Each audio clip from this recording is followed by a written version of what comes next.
Hello, and welcome to the Low Season Traveller Insider Guides podcast, where each week we introduce you to a different destination as told through the eyes of a local member of the community in that destination. This is a special episode for World Tourism Day on the 27th of September, and we have the perfect guest for you. Dayana Brooke is the founder and director of The Sustainable Traveller, a travel organisation which has just one simple aim: to change the way we travel so that we make a better impact on our environment, our lives, and our planet. Dayana is deeply passionate about the benefits of travel as well as the challenges which it can bring. For some time now, I've admired her relentless enthusiasm as she encourages travellers to carefully find an appropriate balance as they explore the world with consideration to both people and planet. I hope you enjoy it. So Dayana, it's wonderful to have you on the Low Season Traveller Insider Guides podcast. How are you doing? Hi, Jed. Just so nice to catch up with you for the podcast recording, and I'm doing pretty well.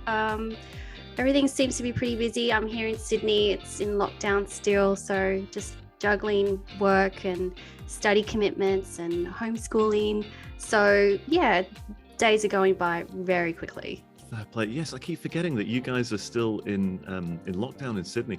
Is there any indication as to when you guys might be released from lockdown?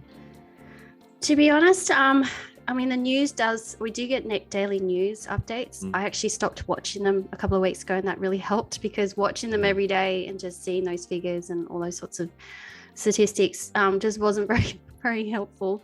So I stopped watching, to be honest. I'm not really sure. There's talk of October, and then international flights may start resuming in end of December. So I'm not really sure, to be honest. Until I finally hear them say, okay, this is our final date, then I'll clue into the news. But until then, I'm sort of not really listening too much. Yeah. But you're allowed outside for walks and stuff like that. You can still get out a bit, yeah? Yeah. So most of us still are within a 5 kilometer radius is as far as we can go. And most of it, I mean, most of the easing of lockdown, I should say, is going to be dependent on reaching the target of fully vaccinated people. So we're just waiting for that to sort of happen. I'm not sure again on what the statistics are, because I haven't really been following, but most people are either first vaccinated or second. They're on their second one already. So I don't think we're that far off from lockdown. It's been a long few months. I think someone said to me yesterday, I think we're into week 16 or something now. And there's definitely a change in the air. You can just sense people are just tired, not much motivation. But on the other hand, there's a lot of people just itching to travel again and just getting out and about, whether it's like even just more than 5 kilometers, like he's just going to be, luxurious. So yeah, it's going to be interesting to see what happens and where everyone sort of goes to, and the migration of people scattering out of Sydney as soon as they can. So yeah, so I've had to, we had some plans to travel in a couple of weeks because they're currently in school holidays with my children. So we had plans to travel. I had to postpone those again for January. So as soon as, we can move out of Sydney in terms of the lockdown, I'll head straight out to see my parents, who I haven't seen for a few months. So and then see what I can do and taking the children somewhere different to our 5 kilometer radius. So it's so been hard. You have my full sympathy. We had the same in parts of the UK. We were on lockdown pretty much from last year, from July through till about December, and it was so hard towards the end. And like I say, with the kids and stuff, and they miss seeing other relatives and everything else. So it's tough. But I tell you what, you feel a bit. Once you are released from it, the sense of relief it's almost a celebration. It's just I mean, joy. we're looking to the UK. Like I must admit, I've got some relative or in-laws in the UK, so we're certainly looking to the UK to see what's happening there, what's been the outcome from your own sort of Freedom Day and things like that. So definitely, and if it's going well in the UK, then that's going to set a precedent for us, hopefully. But I'm not really sure. It's all been a bit of a mess, to be honest. But we're all doing our best. I know it's so hard. But listen, let's get straight down to it. Your organization, the Sustainable Traveller, Tell our listeners a little bit about the Sustainable Traveller, what you guys do, and why it's so important to you personally. It's a big question, isn't it? Yeah, it is actually. I might start with the last part of that question Yes. because I think I'm more than happy to share my story because that really is how the Sustainable Travel started. So, and I'm happy to share it because, it was a real turning point for me. So I, I've been very mindful of my lifestyle, what I consume, what I do, my choices and decisions for quite a long time, and sort of lived that way as well. And I found that having been into the travel industry, actually booking flights for clients from leisure trips, corporate trips, entertainment travel, like I was booking celebrities left, right, and center, big TV shows, things like that. And I thought that by booking their travel, that was my purpose, like to make sure things were streamlined and going well, that we're going to get to their meetings, and that was sort of my purpose. But I found that the corporate travel world very exhausting. I tried to cut back on it in terms of the time I was putting in, and it didn't go down well with the employee I had at the time. And so I did leave, and I left with some serious health issues that I had to deal with, and there was stress and fatigue and thyroid issues. And so I started, my love for travel was still there, it always has been there. So I started looking into the idea of a work from home, my own business, and that sort of it came about very slowly. Reached out to a lot of friends and family, asking, can I book your trips, and trying to build up a client, network very slowly. And it was going really well. Like I was doing really well. I had a couple of children during that time too. The business is going well. But I was also really becoming more increasingly aware of my environmental footprint, especially when I had my children. That was quite a turning point, and the amount of things that children and you are expected to buy for children, and the amount of waste and things like that. And because my lifestyle was very conscious of what I was buying and consuming, and obviously trying to recycle and repurpose, just wasn't aligned. And on top of that, my business, my increased awareness of climate change was growing, and my business wasn't aligned with that either. And I literally, out of pure frustration, I literally stopped my business, literally stopped it, and decided I no longer wanted a travel business that was contributing to the climate change. And so that was roughly about 6 years ago.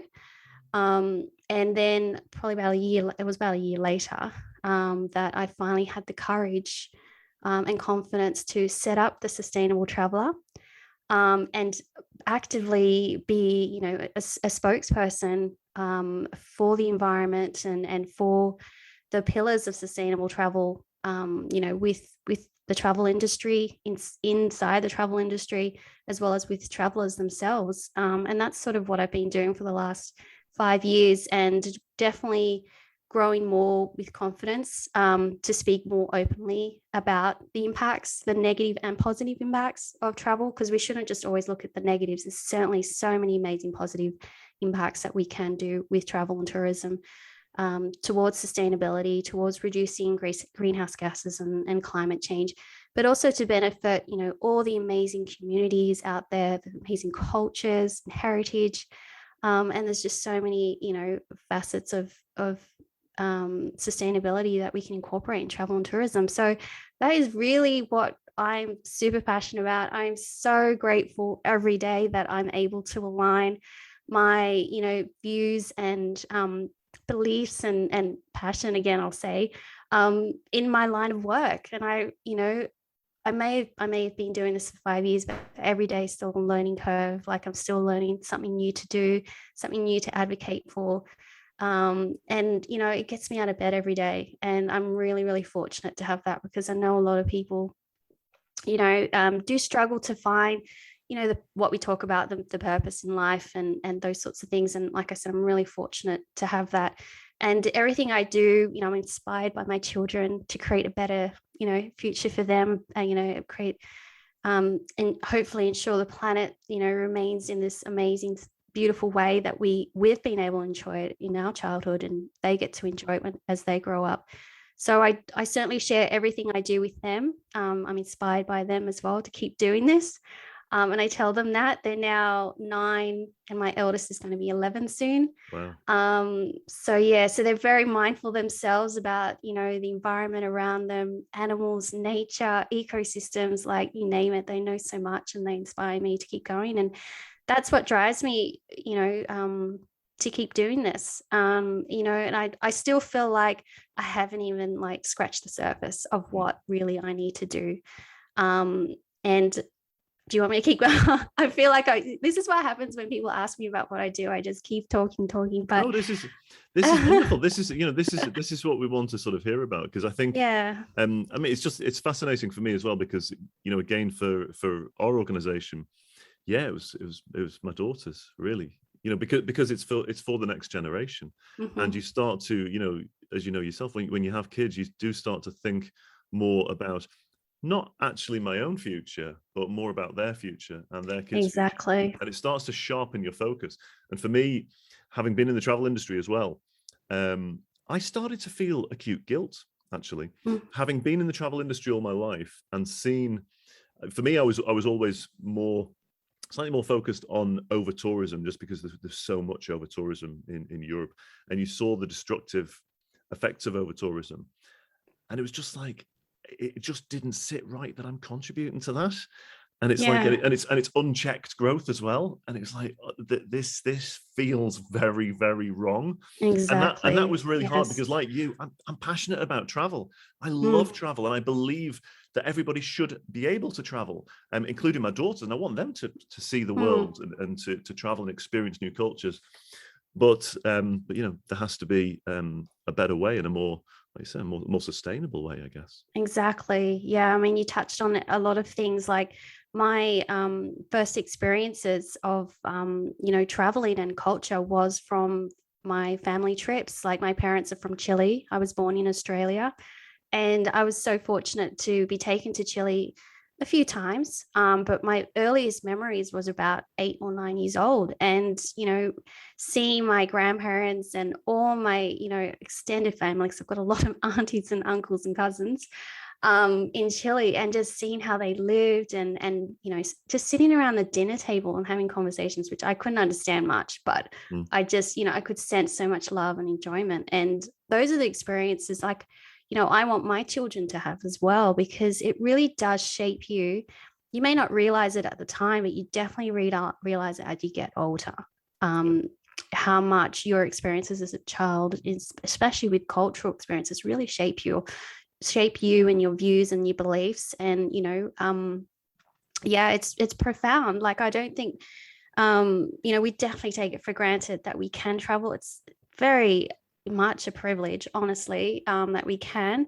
And I often say, it is a responsibility to make sure you do it well and you do it wisely, and obviously find a balance. You don't want to, make people realize they have to go out of their way too much, and you don't have to really. You can find that balance of, making sure that the travel choices that you have, can make a difference to the communities and cultures you visit, improve livelihoods, help with, sustaining like tourism enterprises. Like there's just so many different things that you can do.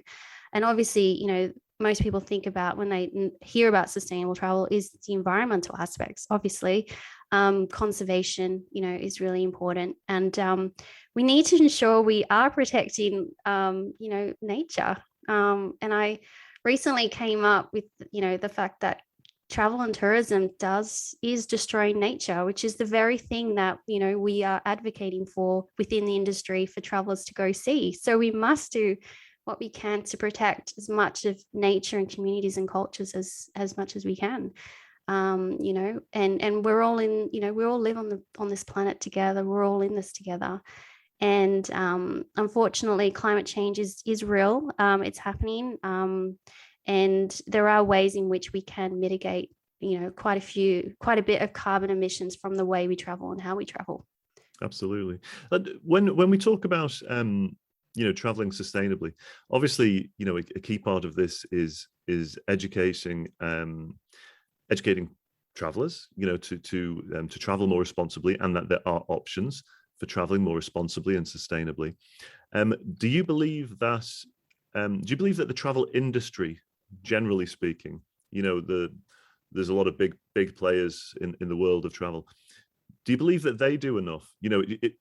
Who should be leading this? Should it be the travel industry? Should these big players, should they be stepping up to the plate a little bit more than they have done? Or is the onus very much on us as travel consumers to demand that change? Really good question. And I'm going to be really bold and open and say, you know what? Yes, the industry needs to step up a lot. And since advocating for sustainability, 5 years ago, I've certainly seen a lot of changes. We have progressed so much further than we had. Like the initial conversations about sustainability were, no plastics. And that was a really big thing in 2017, 2018. And then I started seeing a shift more towards, much more sort of sustainability policies, really good, strong, policies about being carbon neutral by 2030 or 2050, which most airlines like to say. But, I have seen a real rise in travel industry and some of those big corporate players. Whether they're genuine could be another story, but my point is that's come about because there has been a rise from travelers themselves about wanting to travel this way. So it's definitely been in unison, I would say.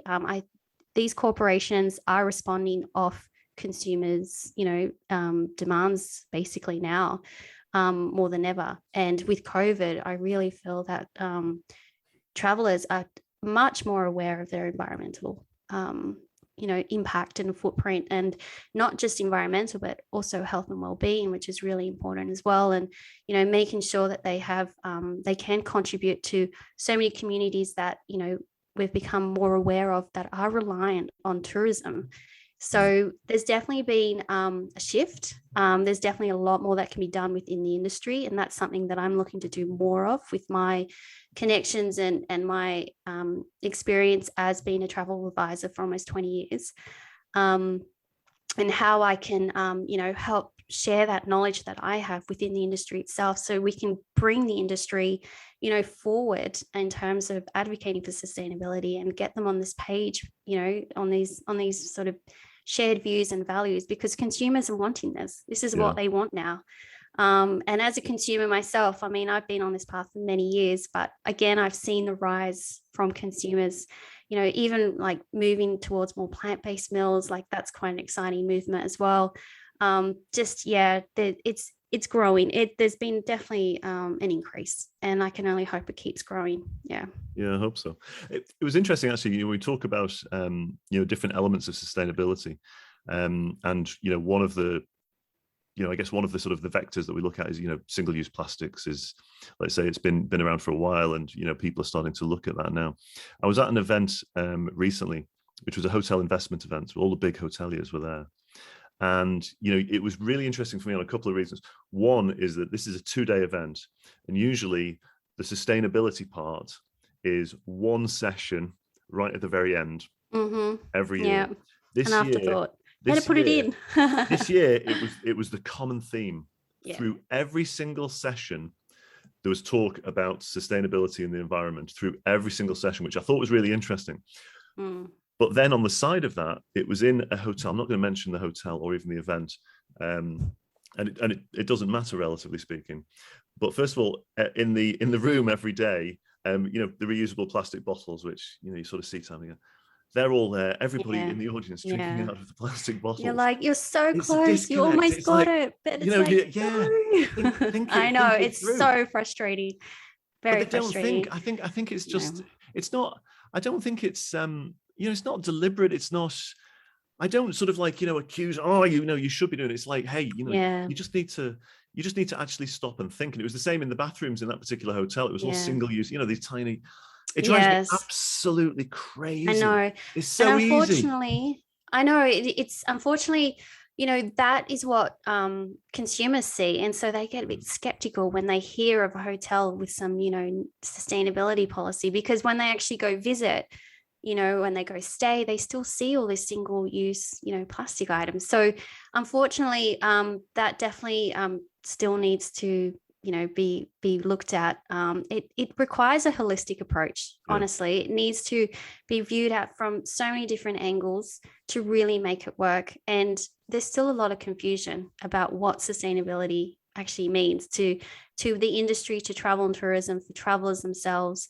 So I think there's definitely needing to be more education about what that is, and what it means and how we can do it. And something that I've, with the COVID this year, with the slowdown of travel, I have actually gone back to university this year to actually learn more about the holistic meaning and behind and applying of sustainability, in any business format outside of travel and tourism. I think if you have that holistic view of what sustainability means, it'll make a difference.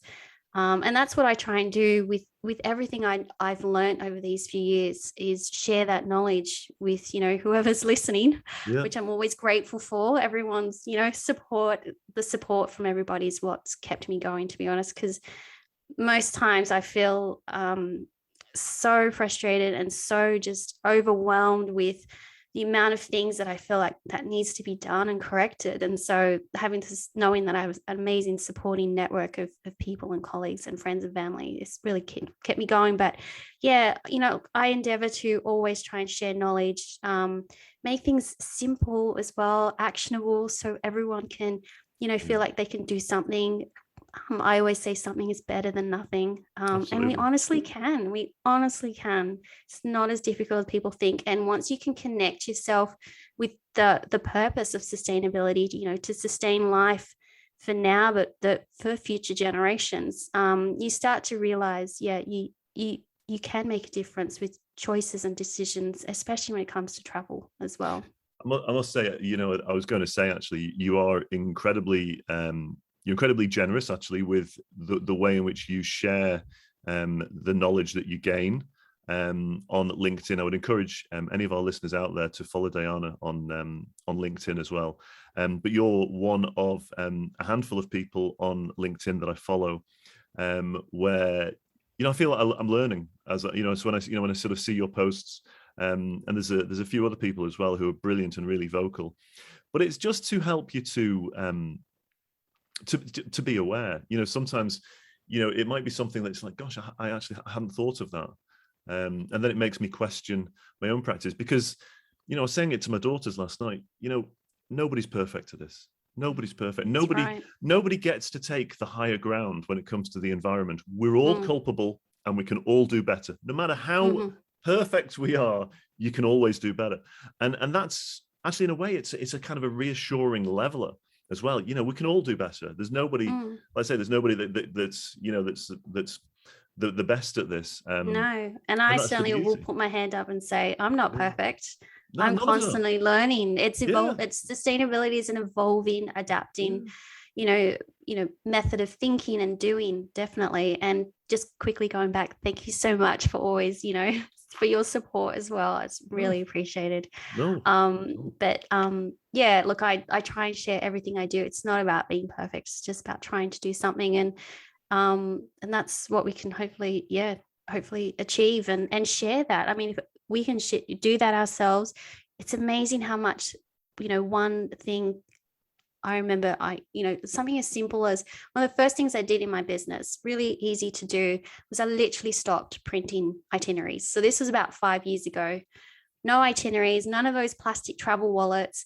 And I started to tell people, like my colleagues at the time, they're like, oh my gosh, no printing. What are you doing? And I'm like, I'm just putting everything on a digital app, and I'd show them. And it would be amazing. Next time I'd see it, they'd be like, do you know what I did? I actually did not print something. And like, it was just amazing that sort of, but just by sharing those sorts of things, the ripple effect that other people around me would start, doing this, and it'll be, I get so many stories like that, and I just, I'm really humbled. I really am. And if I can help in any way. You're an I don't do you know. know what? It's so funny. I think we might I'm just being myself, you know. I don't know, but no, I think I don't know if we had this conversation before. We've just recently done a series on Low Season Traveler of podcasts called the Influencer Series, where we have, we had 6 amazing young women actually who are quite active on, again, sharing their thoughts and insights on travel. And it was so funny because I was very ignorant to the negative connotations of the word influencer. Yes. So I was calling it the influencer series. They were saying, please don't refer to me as an influencer, because they're not, they're not these ones that are like, hey, I have to have everything free because I'm an influencer with so many. They're not like that. They do have a large following. They are influential. Absolutely. Yes. But they're that's probably a good word. You're influential, rather than you're influential series. I should have. It's too late now. I've already done it. But it's true. But there's certain people. But I was actually thinking then. I was thinking, gosh, I should have had Dayana on the influencer series. But again, the influencer, it's wrong. But it's more about people who have influence through what they're doing. Like you were saying, that ripple effect.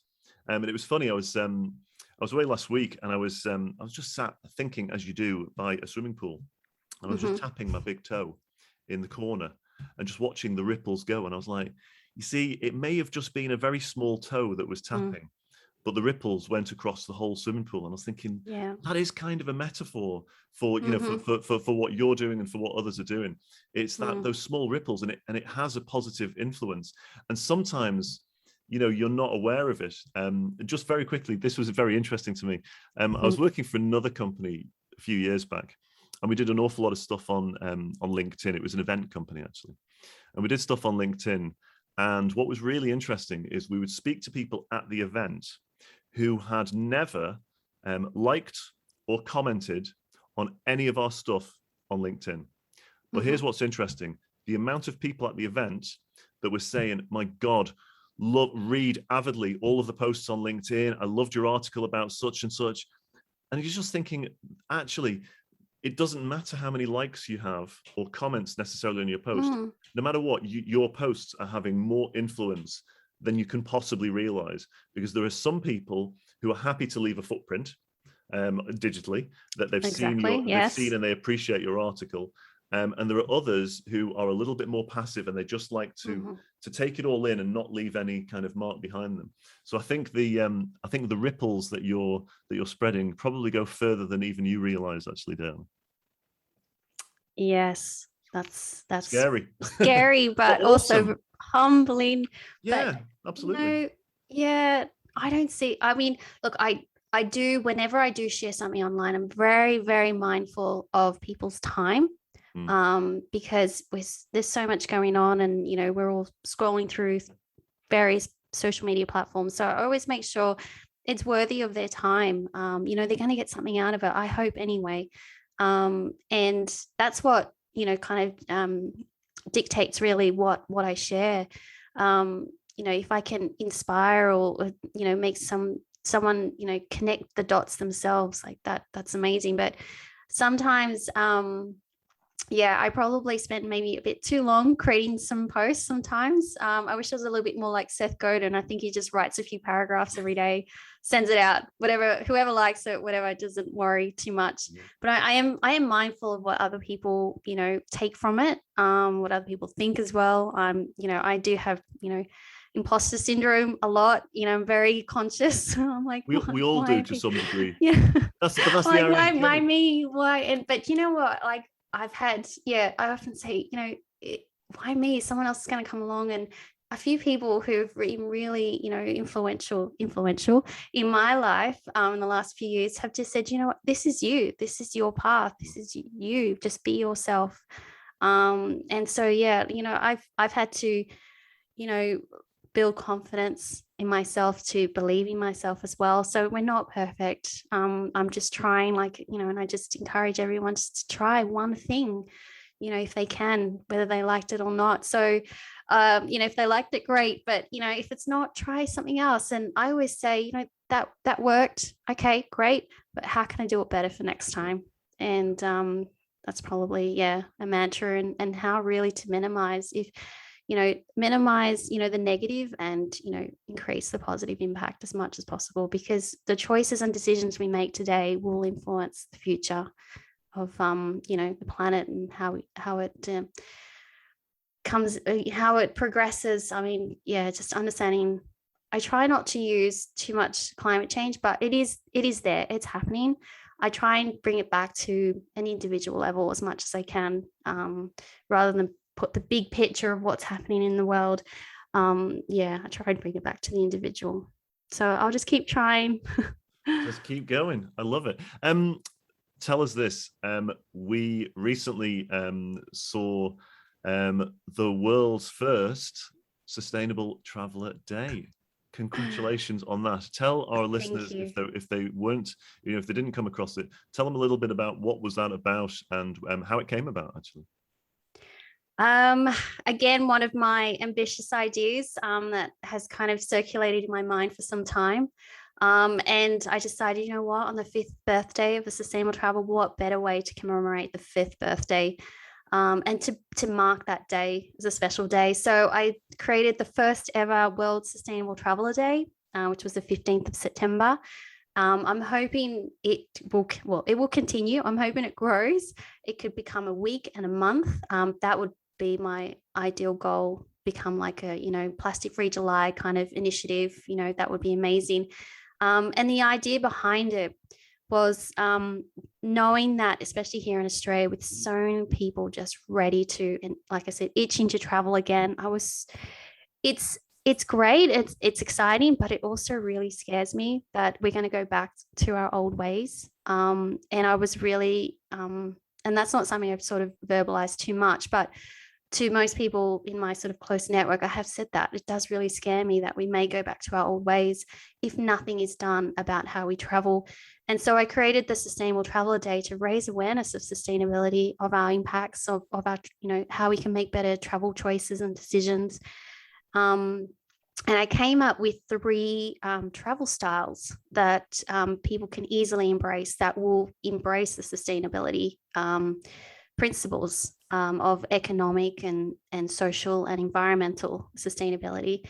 And they were quality of life, meaningful and a purpose travel, and cultural experiences. Yeah. And by doing 1 or 3 of those, we'll, create the positive impact that sustainability is, and help people connecting with others, connect with nature, realize the natural world around us, our amazing ecosystems, and to help, towards the livelihoods of so many people as well within the tourism industry, especially communities and cultural and heritage locations and things like that. So that's why I created it. So I'm really excited. It was a lot of work, sure. But really pleased to have marked the first day, and I'm really looking forward to hopefully bringing on some partners and other supporters for next year for sure. Well, 100% we'll support it. That goes without saying. Let us know whatever we can do to help out. We're obviously we're sort of we're passionate about being better at Low Season Traveller for the sustainability side of things. It was interesting, actually. I was reading an article this morning. I just shared it on LinkedIn. I think I tagged you in on how I hadn't realized this at all, that the building industry contributes so much to emissions. It's something like 8% of all global emissions is the creation of cement, concrete, brick, all of that kind of stuff. And again, I was just sort of remarking on this hotel investment forum I was at last week, and they were talking about building more hotels. Mm-hmm. And I was thinking, this is crazy. We know that most hotels in the world are on an occupancy of about 10% to 20% occupancy for 6 months of the year. And yet you're wanting to build more hotels just for the 6 months of the year where, you can get the people. And it's like, how about you fill the hotels that you've got first before you start building new ones? And I raised that with Peter Greenberg from CBS. He was on this panel. And I said, do you think that we should be looking at preventing hotel developers, chains, from building new hotels until they can prove that they have made an effort to fulfill the current hotels? Yeah. Dayana, I got almost laughed out of the room. It was really hard. They were just like, I don't think that's feasible. That's a bit extreme. And I just said, well, forgive me, but I thought, from what I've been looking at with regards to the environment, I thought that the circumstances we were in are actually pretty extreme. So I believe that we should be looking at all the different options actually. But I almost got laughed out of the place. I nearly got lynched, to be honest. Thank you for your bravery in asking such a, that's a genuine question. And those are the thoughts that I have as well. We're on this constant path of growth and, more hotels. Again, whenever I hear, this was probably more pre-COVID, but whenever I heard of a new cruise line going, we've got another 3 ships, coming, and we're building another, 3 hotels here. And my heart would just sink. Honestly, I was just like, this is not this growth model that we're all on, not just in the travel industry, but the whole world. It's just not sustainable, basically. It feels wrong, doesn't it? It's like when we see it's a mindset shift that we need. And not, like I said, not just within the industry, but consumers as well, the world. We need to shift away from this constant growth and this idea that our success is measured on growth and capital and economics. And it's been really interesting as well that this year, having been at, studying sustainability, I'm doing a master's in sustainability, which I'm really excited about. I've come across the principles of degrowth, which are very fascinating, advocating for less, as well, and what you can do with less, shifting away from the constant growth model, but looking at ways in maximizing what you have rather than constantly looking at growing. So that's been really interesting. And from the back of that, I did share a post about it, and I got invited to speak a little bit more about it at a Eco Hotel Summit this year as well, about the idea of degrowth in travel and tourism. And it's definitely something I'm going to do some more research on, how those sort of principles, which I'm sort of slowly doing a little bit of in my company, The Sustainable Traveler, can be, really kind of implemented a lot more and change the mindset of the industry to not always focus on growth and building and new ships we don't need anymore.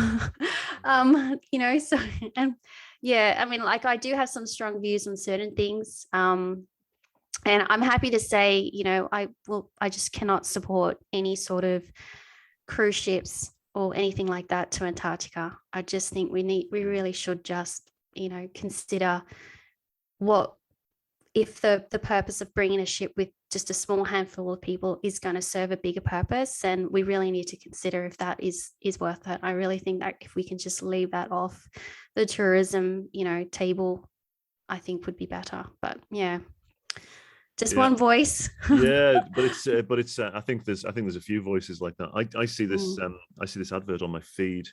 It comes up on Facebook actually all the time, and it's 50% off business class flights and a tour of Antarctica. And I always think, come on, that advert just on. That's got to be wrong. The last great wilderness on earth. We need to stop commoditizing nature. I've said this a few times. We need to stop focusing on the price and putting a price on nature. It's just not the right model moving forward. It needs to be a better way. So I think as well, it's the price on the experience. One thing that's always been getting my goat recently, and it's a challenge in Europe. Here you have some of these low cost carriers, which again I will mention the names. Why not? The likes of Ryanair. Why not? They would do it. But they advertise flights to from Manchester to Rome for £10, and I just think I was saying it to my wife. I said, when climate change really starts to accelerate in the coming years, which sadly I do think it will, when our kids are asking us, did you not know anything about this? It'll be very hard for me to say, well, we did know about it. Of course we knew about it. But when they're sort of saying, yeah, but you had flights that go a distance of 2,000 miles for the cost of a pizza. That did you not think that was wrong? And I must admit, I do sort of think, yes, there's that you get caught in two minds, like, oh wow, you can go to Rome for £20. And there's that other part of you that thinks, right, that's for less than the cost of a pizza. That experience has to be worth more than £20. That's ridiculous. And I think that has to stop. The true cost of flying is not, consumers don't pay for that. There's a lot of subsidies for sure. 100%. And Yeah, $10 for a flight is just not the true cost. Not only economic, but obviously there's a cost there to the environmental cost that needs to be factored in. And that's those sorts of, pricing models or whatever you want, revenue models, there's certainly things that I'm looking at as well. I think every aspect of the travel industry needs to be reviewed and revisited and done in a different way. And those are the sorts of things that, I'm able to do in my business. I own my own, I'm the only, director of the company. So I have the ability to make those changes and do that. And I can understand there's quite, those bigger companies don't quite have that, ability to make changes quite quickly, but I can. And those are the things that I'm looking at for sure, because the price of travel, it's just not realistic. There's a lot of subsidies, there's a lot of hidden costs going on. And also it's like you said before with the building industry, it's very similar. 8 to 10% of global emissions have come from transportation and aviation in particular. So we need to, unfortunately, aviation, as much as they talk about being net zero by 2050, which is still way too far ahead for our liking, we need to get some things done now. They unfortunately are very reliant on what is known as green technology, which has not been made yet. Like they're very reliant on biofuels being readily available. A lot of technology that still is way off from being realized, and so they're still operating very much as modern aircraft as possible. And there are some airlines that are doing some good things. Like I don't dismiss a lot of the airlines. I'm happy to support, because by supporting them, they will continue in investing in, this green technology that we need. But I also advocate for other forms of traveling. Like we can, I look at trains, driving tourism. Unfortunately, here in Australia, we don't have a good train network, but in the UK and Europe, you've got no excuse. No excuse. Absolutely we would love to have your train system, honestly. And I've experienced the train system in Europe. It's it's fantastic when it's it works in some places. But anyway, and you get to see it at eye level. You're getting to. Yeah. We had this great guest who's he travels the world by train on the podcast series, and I love trains. And he's a self-confessed train geek. But he was just saying, Jed, not quite that level yet. if you go from the UK to Turkey, which if you're flying, it's 4.5 hours or whatever. He's saying you're going through all of these other countries, different local stations, meeting the true local people. For an Australian, that's amazing. You just don't realize how much that is just like. Hey, for me too. So, I want to do it. Yeah. I want to do it. Yeah. I just haven't got around to it. Yeah, and unfortunately, flying it's part of the equation. We've got to work with it as best as we can. Like I said, I don't dismiss it, especially here in Australia. We're so reliant on it. There's so many people here that have family overseas, and they're obviously wanting to go visit them.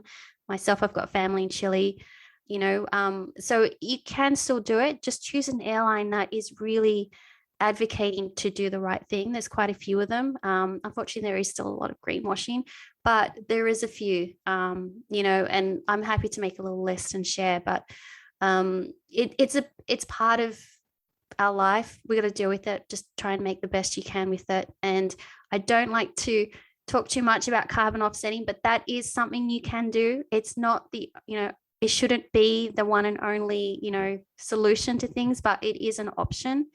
So definitely try and carbon offset your flights, take the shortest routes as well. Minimize your flying. If you can drive somewhere, take a train, and, not do that 2-hour flight, then do that. It was great to see in France recently. I think this year they've stopped those short 2-hour flights and getting people to take the train. Again, unfortunately, here in Australia, our most popular route is Sydney-Melbourne, which is about just under 2 hours. And unfortunately, we don't have any other alternative. I mean, I've driven to Melbourne. It's a lovely, long 8-hour drive. But most people don't have, don't want to do that. And so unfortunately, a lot of people take that flight, and there's a lot more other issues involved. But if you can avoid the flight, try and do that. Absolutely. Hey, we're starting to run out of time. It's your Yes. Friday evening. You're waiting for your weekend to start, and the kids are waiting to walk the dog and everything else. But Yes. before you go, you've got to tell us about right now, you are trekking Kilimanjaro. Am I right? Tell us. Yes, very excited. I am trekking Mount Kilimanjaro from my humble home here in Sydney. But no, probably better actually. I have taken part in Planetera fundraising efforts over the next 5 days. And the fundraising efforts involved trekking Mount Kilimanjaro over 5 days, and every day is a day that you would do on the trek. So far, day one was 11 kilometers, or the equivalent of 14,000 steps or something.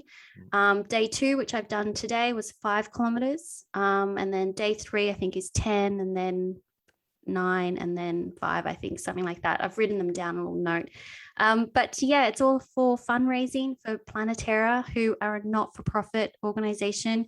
They provide funding and resources to over 69 countries around the world to help with community tourism enterprises, to create livelihoods, improve livelihoods, and the environments as well. So they're amazing in terms of sustainability. They're ticking all the boxes with the principles of sustainability, and I was more than happy to participate. I'm a runner anyway, so I just have to add a few more kilometers to my runs. But yeah, it's been amazing, and I'm happy to support the work of Planetera and help raise some funds towards helping these community enterprises get back up and running post-COVID. Well, we'll definitely be chipping in on behalf of Low Season Traveller to support Thank you on your mission, of course. If anybody else out there would like to support you, is there a link that you've got offhand, or any kind of? Yeah, definitely. Like you said before, please feel free to connect with me on LinkedIn. I'm actually sharing every day my trek, what you actually experience on the trek, and some information about some of the community enterprises that Planetera support as well. So I'm sharing that on LinkedIn over 5 days. And then I'm putting together hopefully a little video to share of my experience. But yeah, please connect with me on LinkedIn. More than happy to share the link with you. And we'll share all of the different links for yourself and your all your different handles on social media, of course, on the show notes for this episode as well. Thank you.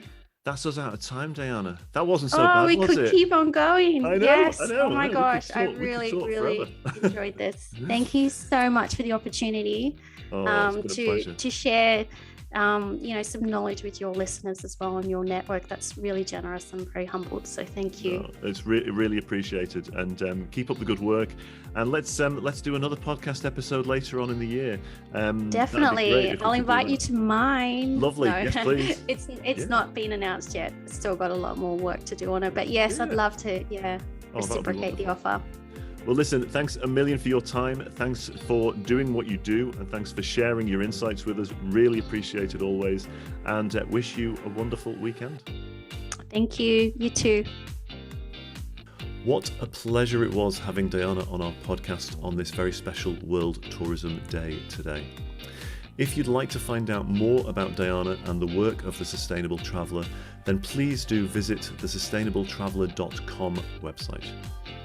Also, please do check out our podcast with Tolu, who helps us to understand how we can be more mindful as we travel. It's also a wonderful episode, and Tolu speaks with such passion too. That episode is also out today. But that's a wrap for us for now. Please do join us on Wednesday when we hear from Petrina and how she spent her entire lockdown in 2020 in Southern Africa, where it was low season for months, if not the full year. She's another inspirational young woman who has an important message to tell. If you are enjoying our podcasts, please do leave us a review on iTunes or Spotify. And if you have any questions for our guests or any feedback, please send them directly to me at jed@lowseasontraveller.com. Until then though, take good care, stay healthy, stay safe, keep your travel dreams alive, and remember that travel is always better without the crowds.